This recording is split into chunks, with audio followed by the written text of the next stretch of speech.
జూబ్లీహిల్స్ ఉప ఎన్నికల్లో ఎంఐఎం పార్టీని బీఆర్ఎస్ ఎందుకు టార్గెట్ చేసింది? ఒకప్పుడు మిత్రులుగా రెండు పార్టీల మధ్య వైరం ఎందుకు పెరిగింది? ఎంఐఎం అధికార పార్టీకి మద్దతు ఇవ్వడమే కారణమా? జూబ్లీహిల్స్ ఉప ఎన్నికలతో బీఆర్ఎస్ ఎంఐఎం పార్టీల మధ్య గ్యాప్ పెరిగినట్లేనా? ఇంతకు రాజకీయ వర్గాల్లో ఏం చర్చ జరుగుతుంది?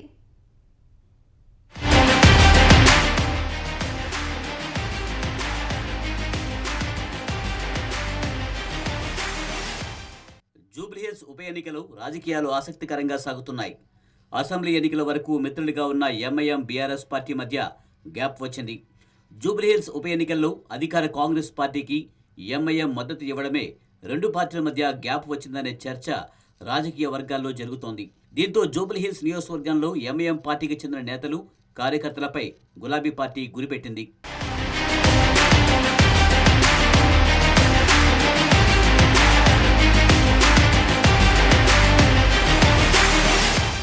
రాష్ట్రంలో ఏ పార్టీ అధికారంలో ఉంటే ఆ పార్టీకి ఎంఐఎం మద్దతు ఇవ్వడం ఆనవాయితీగా వస్తుంది. 2014 నుంచి 2023 వరకు బీఆర్ఎస్ పార్టీ అధికారంలో ఉన్నప్పుడు ఎంఐఎం మద్దతు ఇచ్చింది. ఇక ఎంఐఎం మాకు ఫ్రెండ్లీ పార్టీ అని బీఆర్ఎస్ అధినేత కేసీఆర్ బహిరంగంగానే చెప్పారు.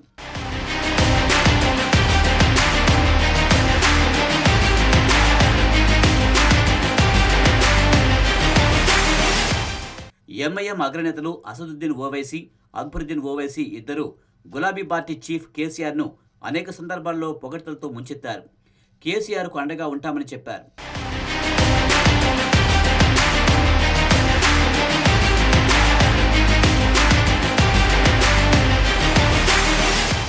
ఇక బీఆర్ఎస్ అధికారంలో ఉన్నప్పుడు 2018 అసెంబ్లీ, 2019 పార్లమెంట్ ఎన్నికలు, దీంతో పాటు 2023 అసెంబ్లీ ఎన్నికల్లో ముస్లిం ఓట్లను బీఆర్ఎస్ పార్టీకి మళ్లించడంలో ఓవైసీ బ్రదర్స్ కీలక పాత్ర పోషించారు. గ్రేటర్ హైదరాబాద్ నగర పరిధిలో ఎంఐఎం సిట్టింగ్ స్థానాలుగా ఉన్న 7 అసెంబ్లీ సీట్లతో పాటు రాజేంద్ర నగర్లో మాత్రమే ఎంఐఎం పోటీ చేసింది. మిగిలిన అన్ని స్థానాల్లో గులాబీ పార్టీకి సపోర్ట్ చేసింది.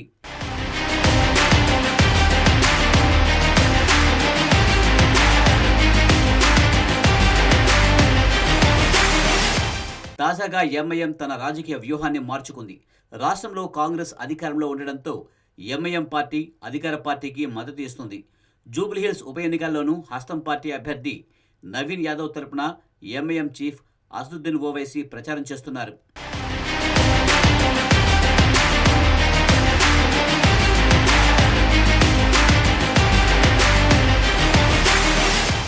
తాజా రాజకీయ పరిణామాలు గులాబీ పార్టీకి మింగుడు పడ్డం లేదు.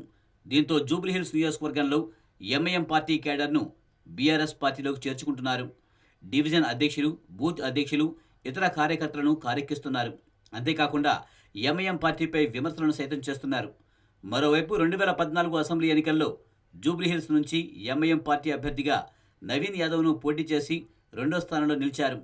ఆ తర్వాత 2018 అసెంబ్లీ ఎన్నికల్లో నవీన్ యాదవ్కు ఎంఐఎం బీఫార్మ్ ఇవ్వలేదు. గులాబీ అధిష్టానం ఒత్తిడితోనే అప్పుడు ఎంఐఎం నవీన్ యాదవ్కు టికెట్ ఇవ్వలేదని ప్రచారం జరిగింది. దీంతో ఇప్పుడు నవీన్ యాదవ్ కాంగ్రెస్ అభ్యర్థిగా పోటీలో ఉండడంతో ఎంఐఎం బహిరంగంగా మద్దతు ఇస్తుంది. ఈ పరిణామాలతో అసంతృప్తిగా ఉన్న ఎంఐఎం కేడర్ను కారెక్కించే విధంగా గులాబీ పార్టీ ప్లాన్ చేస్తుంది.